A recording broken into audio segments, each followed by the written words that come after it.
తెలంగాణలో ఇవాళ రేపు కొన్ని జిల్లాల్లో అక్కడక్కడ ఉరుములు మెరుపులు ఈదురుగాలులతో కూడిన వర్షాలు కురిసే అవకాశం ఉందని హైదరాబాద్ వాతావరణ కేంద్రం తెలిపింది. కొన్ని చోట్ల తేలికపాటి నుంచి మోస్తరు వర్షాలు కురుస్తాయని వెల్లడించింది. ఇవాళ ఖమ్మం, భద్రాద్రి కొత్తగూడెం, మహబూబాబాద్, ములుగు జిల్లాల్లో వర్షం కురిసే అవకాశం ఉందని తెలిపింది. రాగల 3 రోజుల పాటు తెలంగాణలో పగటి ఉష్ణోగ్రతలు 36 నుంచి 40 డిగ్రీల మధ్య నమోదవుతాయని పేర్కొంది. భద్రాద్రి కొత్తగూడెం జిల్లా అశ్వారాపురంలో అత్యధికంగా 41 డిగ్రీల గరిష్ట ఉష్ణోగ్రతలు నమోదైనట్లు వెల్లడించింది.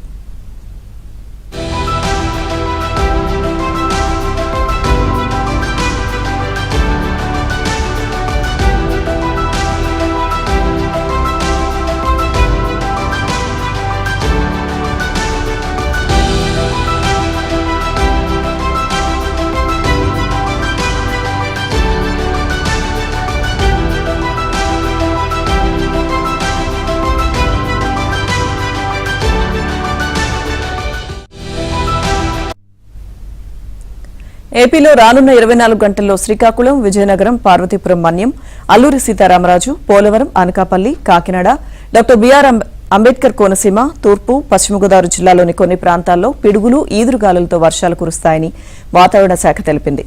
ఏలూరు, కృష్ణా, గుంటూరు, బాపట్ల, పల్నాడు, మార్కాపురం, ప్రకాశం, నెల్లూరు, అన్నమయ్య, చిత్తూరు, తిరుపతి జిల్లాల్లో అక్కడక్కడ వర్షాలు కురుస్తాయని వెల్లడించింది. కోస్తా, రాయలసీమలో ఎండ తీవ్రత కొనసాగుతుందని పేర్కొంది.